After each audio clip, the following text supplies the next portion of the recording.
अस्सलाम वालेकुम dear students, welcome to Eta classes. मैं हूं आपका टीचर आमिर सुहेल। फ़िज़िक्स का फर्स्ट ईयर फ़िज़िक्स का टॉपिक एडिशन ऑफ वेक्टर्स हम डिस्कस करेंगे। ओके, सो एडिशन के लिए हम थोड़ी सी आपकी मेमोरी को रिकॉल करते हैं। आपने ग्राफिकल मेथड पढ़ा हुआ था, head to tail rule. Analytical की तरफ हम किसी और वीडियो में जाएंगे। तो ग्राफिकल मेथड में आप क्या करते थे, अगर आपको दो वेक्टर्स दिए होते, let's say this is F1 which is 15 Newton's, F2 10 Newton's, तो आप पहले F1 को ड्रॉ कर लेते थे F1 प्लस F2 मालूम करने के लिए, और फिर F2 उठा के आप इसके हेड पे रखते थे उसी एंगल से जो एंगल ये यहाँ पे बना रहा है, ठीक है। और फिर फर्स्ट के टेल को लास्ट के हेड से मिलाते थे। ये बात याद रखें, फर्स्ट के टेल को लास्ट के हेड के साथ जब आप मिलाते हैं तो आपके पास रिजल्टेंट आ जाता है। आप अगर उल्टे डायरेक्शन में गए तो आपने रिजल्टेंट का डायरेक्शन गलत लिया, ठीक है। आपने फर्स्ट के टेल से लास्ट के हेड की तरफ जाना होता है। लेट्स से आपके पास ये 5 वेक्टर्स हैं A B C D E, ठीक है। सो ये डिफरेंट डायरेक्शंस में हैं, इनको हम हेड टू टेल रूल के मुताबिक ऐड करते हैं। पहले A ड्रॉ करें, ये A हो गया। फिर इसी एंगल से B ड्रॉ करें, देखें।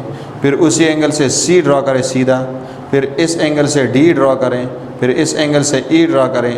ये आपके पास रिजल्टेंट बन रहा है from this point to this point, tail of first vector and head of last vector. Okay, addition के बारे में 2 लॉज हैं, वो हम पढ़ते हैं। ट्रायंगल लॉ ऑफ एडिशन, ये अगर आपको हेड टू टेल रूल आ रहा हो तो कोई ये कम्प्लेक्स बात नहीं है, बहुत सिंपल सी बात है, लेकिन इस पे क्वेश्चन आता है, MCQ आता है, इसलिए हम इसको डिस्कस करते हैं। If 2 adding vectors form the 2 adjacent sides of A triangle, अगर 2 वेक्टर्स आपके पास ऐसे हैं A और B कि वो किसी ट्रायंगल के एडजेसेंट साइड्स, एक दूसरे के साथ लगे हुए साइड्स बना लें, what will happen, then third side is taken their sum in reverse order। फिर थर्ड साइड को हम इसका सम लेते हैं, लेकिन हम इसको लेते हैं रिवर्स आर्डर में। आपने इस वेक्टर को यहाँ से शुरू करके यहाँ ख़त्म नहीं करना, बल्कि यहाँ से शुरू करके यहाँ ख़त्म करना है, tail of first vector to head of last vector. So ये रिवर्स आर्डर ये आपने याद रखना है। The third side is taken there sum, ये थर्ड इनका सम है, ठीक है, in reverse order. Parallelogram law of addition, if 2 adding vectors form the 2 adjacent sides of parallelogram. ये आपके पास 2 वेक्टर्स हैं, ठीक है। अगर आप इनको हेड टू टेल रूल के मुताबिक ऐड करें तो इस B को आप इधर ले आएंगे, A के हेड पे ड्रॉ कर लेंगे, इस तरह बन जाएगा। अब आप देखें ये किसी पैरेललोग्राम के 2 एडजेसेंट साइड्स को बना रहे हैं, ठीक है। ये 2 एडजेसेंट साइड्स हैं जिनको ये बना रहा है। Then their sum is represented by the diagonal of parallelogram. फिर इनके सम को हम डायगोनल ऑफ पैरेललोग्राम लेते हैं, विच इज़ को initial with the given vectors, जो कि इन वेक्टर्स के साथ को इनिशियल होगा। को इनिशियल हमने पढ़ा था फर्स्ट वीडियो में कि को इनिशियल वो वेक्टर्स होते हैं कि जिनका स्टार्टिंग पॉइंट सेम हो। अब डायगोनल तो ये भी बन रहा है, अगर आप देखें ये इस डायरेक्शन ये भी डायगोनल बन रहा है, लेकिन ये इनका रिजल्टेंट नहीं हो सकता। इनका रिजल्टेंट वो डायगोनल होगा जो इनके साथ को इनिशियल होगा, जिनका इनिशियल पॉइंट फर्स्ट वेक्टर के साथ सेम होगा, सेकंड वेक्टर के साथ भी सेम होगा। अगर आप इसको इधर देखें तो इसका स्टार्टिंग पॉइंट, A का स्टार्टिंग पॉइंट और B का स्टार्टिंग पॉइंट यहाँ से है। वो तो हमने जब इनको ऐड करना था तो B को हम इधर ले आए, वरना B भी यहाँ से स्टार्ट हो रहा है, ठीक है। सो जो रिजल्टेंट है वो भी यहाँ से स्टार्ट हो रहा है, A भी यहाँ से स्टार्ट हो रहा है, B भी यहाँ से स्टार्ट हो रहा है। इट मीन्स कि सब आपस में को इनिशियल है। ये डायगोनल वो वाला आपने लेना है जो इनके साथ को इनिशियल होगा। को इनिशियल का वर्ड याद रखें MCQ के लिए। Okay, properties of vector addition, आपके पास कुछ प्रॉपर्टीज़ हैं जो आप पढ़ चुके हैं। वेक्टर एडिशन इसका मोटेटिव, वेक्टर एडिशन का मोटेटिव है क्या मतलब, A plus B equals to B प्लस A। आप पहले वेक्टर A को ड्रॉ करें फिर B को ड्रॉ करें, या पहले B को ड्रॉ करें फिर A को ड्रॉ करें, रिजल्ट सेम आएगा। एसोसिएटिव है, A plus B plus C is equal to A plus B plus C, brackets को डिफरेंट एरियाज़ पे आप लेते हैं, ठीक है, तो आपके पास रिज़ल्ट सेम आएगा। मतलब क्या है, आप पहले A प्लस B करें फिर C ऐड करें, आप पहले B प्लस C करें फिर A ऐड करें, रिज़ल्ट आपके पास सेम आएगा। और इसी तरह they do not depend upon order, vector addition order पे डिपेंड नहीं करता। क्या मतलब, आपके पास 4-5 वेक्टर्स हैं, plus C, A plus B plus C plus D plus E, आप इनको इस तरह ऐड करें इस ऑर्डर में, या A plus E plus D plus B plus C, D को पहले ले आए, सी को पहले ले आए, आप ए को पहले लाते हैं, जिस फैक्टर को भी आप पहले लाते हैं, ऑर्डर ऑफ एडिशन जो भी हो, result will be the same, result का मैग्नीट्यूड आपके पास सेम आएगा। ओके, ये तो बहुत आसान बातें थी। Range of resultant of 2 vectors, 2 vectors के रिजल्टेंट का रेंज क्या होगा, मतलब आप जब 2 वेक्टर्स को ऐड करते हैं, 2 वेक्टर्स की हम बात कर रहे हैं, उनको आप ऐड करते हैं तो उनसे सबसे कम रिजल्टेंट क्या आ सकता है और सबसे ज़्यादा रिजल्टेंट क्या आ सकता है, और मतलब उनके बीच में जो रिजल्टेंट है वो क्या होगा। तो ये बात हमने यहाँ पर मालूम करनी है, ठीक है। तो आप ये बात समझ लें कि सबसे कम रिजल्टेंट आपके पास तब आएगा जब आप a माइनस बी करते हैं, उन दोनों वेक्टर्स को आप सब्ट्रैक्ट करते हैं।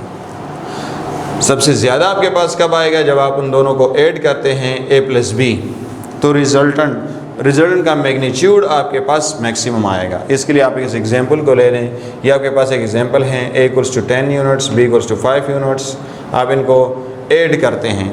ऐड इस तरह करते हैं कि जब आप इसको a माइनस बी करते हैं तो माइनस बी जब आप लेते हैं तो पहले आप a ड्रॉ करें इसी डायरेक्शन में, a हमने ड्रॉ किया, फिर माइनस बी हमने लिया इस अपोजिट डायरेक्शन में, b इस तरफ जा रहा है, हमने माइनस बी इस तरफ लेना है। सो ये यहाँ तक आ गया। अब रिजल्टेंट यहाँ से शुरू होगा और यहाँ इस b माइनस बी पे ख़त्म होगा। ये रिजल्टेंट आपके पास आ रहा है which is equal to 5 units, 10 minus 5 which is 5 units. तो आपके पास 5 यूनिट्स आ गए। अब आप इनको a प्लस बी कर लें, a प्लस बी, ए भी इस डायरेक्शन में, बी इस डायरेक्शन में, और रिजल्टेंट यहाँ से शुरू होगा और यहाँ इस हेड पे ख़त्म होगा which is now 15 units. Means कि आपके पास सबसे कम जो आ रहा है वो 5 यूनिट्स है और सबसे ज़्यादा जो आ रहा है वो 15 यूनिट्स हैं, ठीक है। तो अगर आप किसी भी तरीके से इन 2 वेक्टर्स को ऐड करें, लेट्स से ये आपने ए लिया और बी को आपने इसे तिरछा किया, तो क्या ये रिजल्टेंट इस 15 से ज़्यादा है? नहीं। अगर आप इसको रूलर से करेंगे आपको अंदाज़ा हो जाएगा कि ये रिजल्टेंट इस केस के रिजल्टेंट से कम आएगा। अगर आप इसको इस तरह ऐड करें, ए इस तरह ले ले, बी 90 डिग्री पे ले ले, रिजल्टेंट कम आ रहा है, नज़र आ रहा है आपको। अगर ए इस तरह लेते हैं, बी इस तरफ ले लेते हैं, फिर भी रिजल्टेंट कम आएगा। ए इस तरफ है, बी इस तरफ है, रिजल्टेंट कम आएगा। किसी भी एंगल से आप इनको ऐड करें, लेकिन मैक्सिमम रिजल्टेंट कब आएगा? जब ये 0 डिग्री पे ऐड होंगे। ये देखें ये ए और बी का आपस में एंगल क्या आ रहा है? 0। मिनिमम रिजल्टेंट कब आएगा? जब ये इस केस की मैं बात कर रहा हूँ, इस केस के ये वेक्टर्स आप 180 डिग्री पे ऐड करते हैं, यानी और इसको फिर आप जर्नलाइज भी कर लें कि जब हम वेक्टर्स को सब्ट्रैक्ट करते हैं तो रिज़ल्ट सबसे कम आएगा, जब वेक्टर्स को ऐड करते हैं तो रिज़ल्ट सबसे ज़्यादा आएगा, ठीक है। रिजल्टेंट का ये रेंज हो गया। अच्छा, क्वेश्चन को देखें। 2 vectors 50 and 100 units are added. 2 vectors हैं, इनको हमने ऐड किया। Which of the following is not the possible resultant. इनमें से कौन सा रिजल्टेंट पॉसिबल नहीं है? तो आप 100 माइनस 50 करें, क्या आएगा? 50। 100 प्लस 50 करें, क्या आ गया? 150। मतलब सबसे कम रिजल्टेंट 50 आएगा, 100 माइनस 50 50, और सबसे ज़्यादा 100 प्लस 50 150 आएगा। तो 50 से लेकर 150 तक जितने भी रिजल्टेंट्स हैं वो पॉसिबल है, इसके अलावा पॉसिबल नहीं है। ये भी पॉसिबल है, ये भी पॉसिबल है, ये भी पॉसिबल है। ये 170 पॉसिबल नहीं है बिकॉज ये मैक्सिमम से ज़्यादा आ रहा है। 2 concurrent forces have maximum resultant 45 Newton and minimum resultant of 5 Newton. What is the magnitude of each of these? आपके पास 2 concurrent forces हैं जिनका मैक्सिमम रिजल्टेंट 45 आ रहा है और मिनिमम 5 आ रहा है। अच्छा, इन दोनों का मैग्नीट्यूड क्या है? इन दोनों का मैग्नीट्यूड 0 और 45, 5 और 9, 0 45। ये तो रिपीट कर रहा है, ठीक है, इसको बदल लें। 5 और 45, तो कौन सा आपके ख्याल में आ रहा है? इसको हम सॉल्व करेंगे किस तरह? a plus B equals to 45, a minus B equals to 5 जो आपको गिवन है। इनको ऐड करें दोनों इक्वेशंस को, ये और ये कट जाएंगे। 2a इक्वल्स टू 50, a 25 आ जाएगा। इनमें से कोई इक्वेशन उठा लें, a plus B equals to 45, ठीक है। ये मैंने उठा दिया और इसमें ए की वैल्यू पुट की 25 प्लस बी को फाइंड करें, बी इज़ 20 न्यूटन, तो बी आपके पास 20 आ गया, ए आपके पास 25 आ गया, इनमें से नहीं है, ठीक है। तो ये नन आप लोग ऑप्ट करेंगे। अगर आपको ये गिवन हो 25 और 20, फिर ये कैलकुलेशंस भी करने की ज़रूरत नहीं है। क्यों? क्योंकि अगर आप 25 प्लस 28 करेंगे तो ये क्या आएगा 45, और अगर आप इनको माइनस करेंगे 25 माइनस 20 इज़ 5, तो ये ऑप्शन आपके पास फिर करेक्ट होगा। अगर करेक्ट आपको नज़र नहीं आ रहा, कैलकुलेशंस आप कर ले, ये बेहतर बात है। इस क्वेश्चन को देखें, the magnitude of two forces square root 2f if each force is f, angle between the forces dash. दो फोर्सेज हैं, उनका रिजल्टेंट आपके पास स्क्वायर रूट 2f आ रहा है। अगर दोनों फोर्सेज f हों तो आप इनके बीच में एंगल बताएं। तो आप क्या करेंगे, इसके लिए थोड़ी सी आप ड्राइंग से हेल्प लेंगे। ये आपके पास एक वेक्टर है f, इसको आप 0 पे से इसके साथ दूसरा f ले लें, आप देखें क्या रिज़ल्ट आ रहा है। 180 पे ले लें, 90 पे ले, हम डायरेक्ट 90 पे ले लेते हैं। f के साथ दूसरा वेक्टर 90 डिग्री एंगल पे है, ठीक है। इनको आप ऐड करें, f प्लस f, ये रिजल्टेंट आ रहा है r is equal to F square plus F square square root Pythagoras theorem 2f square, और ये स्क्वायर रूट इस पर अप्लाई करें तो ये f रह जाएगा और 2 पे रह जाएगा, तो r is equal to square root 2f। जब इनके बीच में एंगल क्या है 90 है, तो फिर हमारे पास रिजल्टेंट स्क्वायर रूट 2f आ रहा है, in which case when each of the force is f। The magnitude of two forces is 2f, double of f if each force is f, angle between the forces is dash. दो forces का magnitude हमारे पास 2f है, अगर हर force f है, बताएं इन ये किस एंगल से ऐड हुए हैं। तो इसको हमने ऊपर भी डिस्कस किया, ठीक है। ये दोनों 0 डिग्री एंगल से ऐड हुए हैं, 0 डिग्री एंगल से ऐड हुए हैं, तो f प्लस f आपके पास क्या आ रहा है 2f, so 0 is the correct option, ठीक है।